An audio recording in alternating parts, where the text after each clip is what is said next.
मेरे सभी सम्मानित मदरसा आधुनिकीकरण शिक्षक साथियों को मेरा नमस्कार।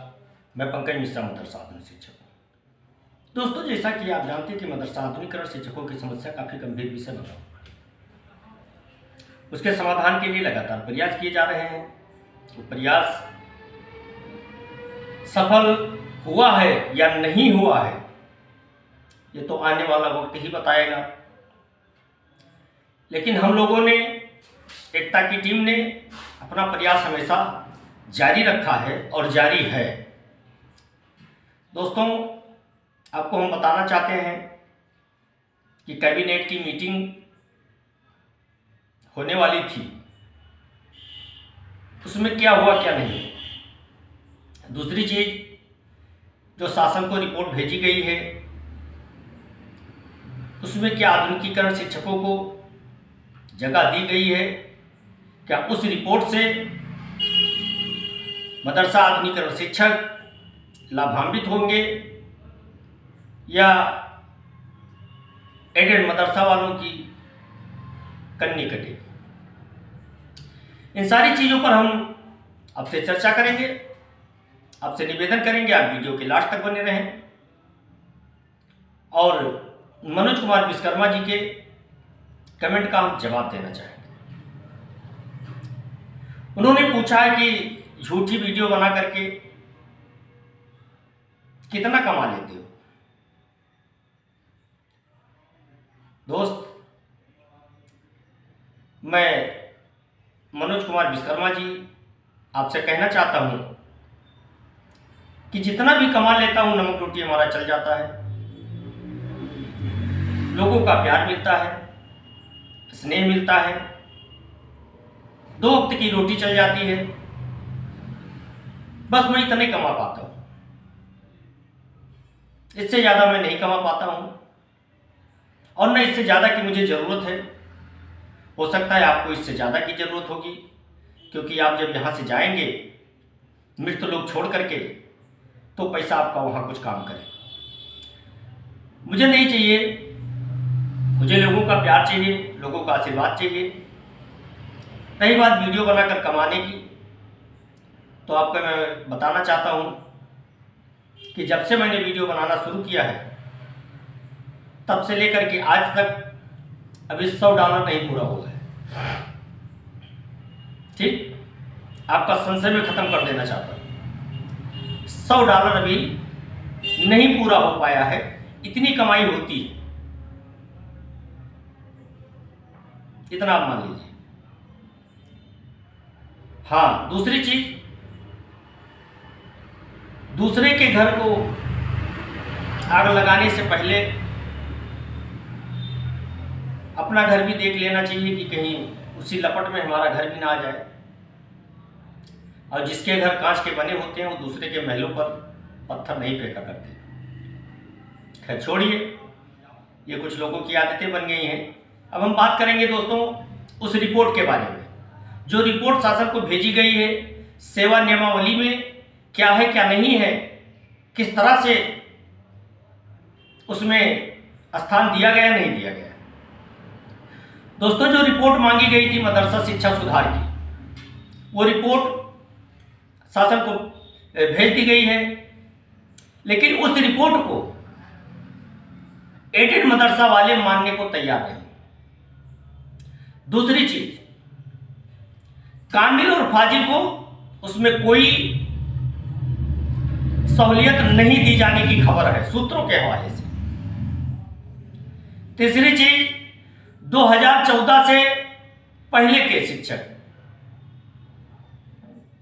कामिल और फाजिल में जो पढ़ा रहे थे, सूत्रों के हवाले से जानकारी मिली है कि उनको ब्रिज कोर्स करा करके उनको पद पर बनाए रखा जा सकता है। लेकिन जो दलालों की एक टोली है, मदरसा शिक्षकों का जो ग्रुप है, नेता है, चंदा मंडली है, वो ये सब चीजें मानने को तैयार नहीं है। वो मदरसा माफिया के इशारे पर काम कर रहे हैं। अब मदरसा माफिया कौन हो सकता है? अब इनके आका तो कोई होंगे जरूर जिसके इशारे पर ये काम कर रहे हैं।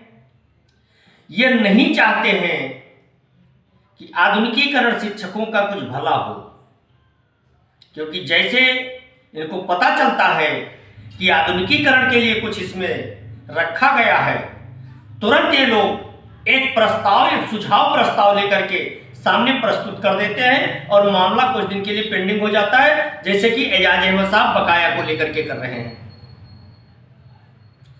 अब बात आती है, कुछ शिक्षकों को निलंबित भी किया गया है एडेड मदरसों में। क्यों निलंबित किया गया है यह भी जानना बहुत आवश्यक है।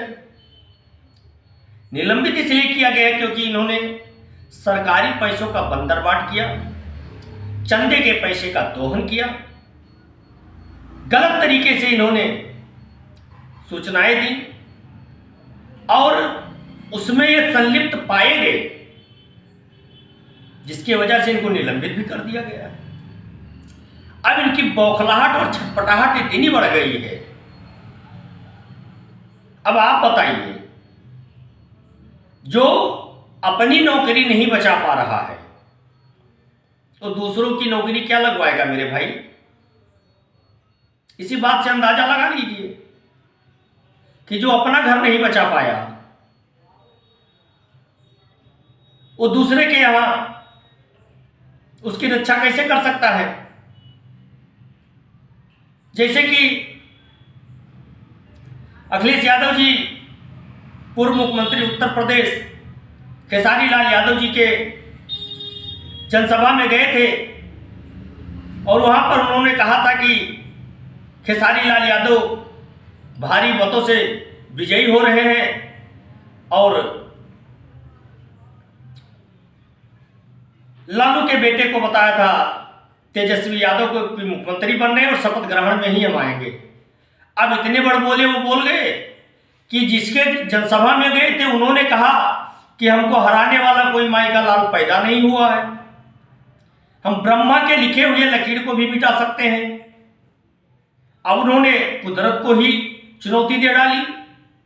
ठीक उसी प्रकार से एडेड मदरसा के अरबिया मदारिसे शिक्षक संघ के कुछ नेता हैं जो कह रहे थे कि आप अपना घर देखिए, आप तो चले ही जाओगे, हमारा कुछ नहीं होगा। तो यहां पर मैं एक चीज कहना चाहता हूं, जब लक्ष्मण जी ने सूप नखा का नाक काट लिया था तो गई थी रावण के पास और रावण से कहा था कि मेरी नाक गई सो गई पर अपनी नाक बचा लो तुम। अगर कुछ नहीं कर सकते हो तो नकटा नाक धरा लो तुम। मेरे भाई क्या कहें, समझदारों के लिए इशारा काफी है। लास्ट में इनका भी वही हश्र होगा जो हम लोगों की दशा पे हंस रहे थे। रही बात स्कीम की, रही बात सेवा नियमावली की, प्रस्तुत होने दीजिए, उस पर हम लोगों की नजरें गड़ी हुई हैं।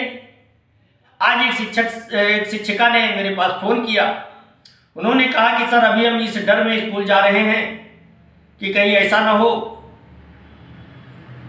कि सबका काम हो जाए और हमारा ना हो। ऐसे कई शिक्षक अभी इस तरह से हैं जो अपने जेब का खर्चा लगा करके मदरसा जाते हैं। लगभग 90% मदरसा शिक्षक जो आधुनिकीकरण स्कीम के तहत थे लगभग अब नहीं जा रहे। उसका एक ही रीजन है कि देखते देखते आंखें थक गई, नतीजा शून्य आया, इसलिए उनका भरोसा उठ गया वादों से। अब वो वादों पर विश्वास नहीं कर पा रहे हैं, जिसकी वजह से बहुत से शिक्षक साथियों ने इस्तीफा दे दिया, बहुत से शिक्षक साथी छोड़ करके चले गए, बहुत से शिक्षक साथी इस दुनिया से भी चले गए। लेकिन मेरे दोस्त, आपके जज्बे को मैं सलाम करता हूं और मैं आपके धैर्य की जितनी भी सराहना करें कम है कि आपने अभी तक अपना संयम नहीं खोया है। आप अपने धैर्य से कार्य कर रहे हैं। और मैं आपको बताना चाहता हूं कि आप परेशान ना हो। सेवा नियमावली आ रही है, उसको प्रस्तुत होने दीजिए। उसका इंतजार हम लोग करेंगे। उसका इंतजार करने के बाद में उसमें यस और नो जो कुछ भी होगा उसको हम स्वीकार करेंगे। उसके हिसाब से आगे की रणनीति पर हम लोग कार्य करेंगे दोस्तों। इसलिए आप लोग परेशान ना हो, चिंता तो बिल्कुल ना करें। चिंता है चिता के समान नर को निर्जीव बनाती है। चिंता मुर्दे को जलाती है और चिंता जीते जी को जलाती है मेरे दोस्त। इसलिए आप परेशान बिल्कुल ना हो, गफलत में ना पड़े। आप अपना काम करते रहें, अपने परिवार का भरण पोषण करते रहें। आगे क्या होगा, जो कुछ भी होगा उस पर हम लोगों की नजरें बराबर बनी हुई हैं। आपको हम सूचना देते रहेंगे और फिर मिलेंगे अगले दिन नई सूचना के साथ। तब तक के लिए नमस्कार। जय हिंद, जय भारत, भारत माता की जय।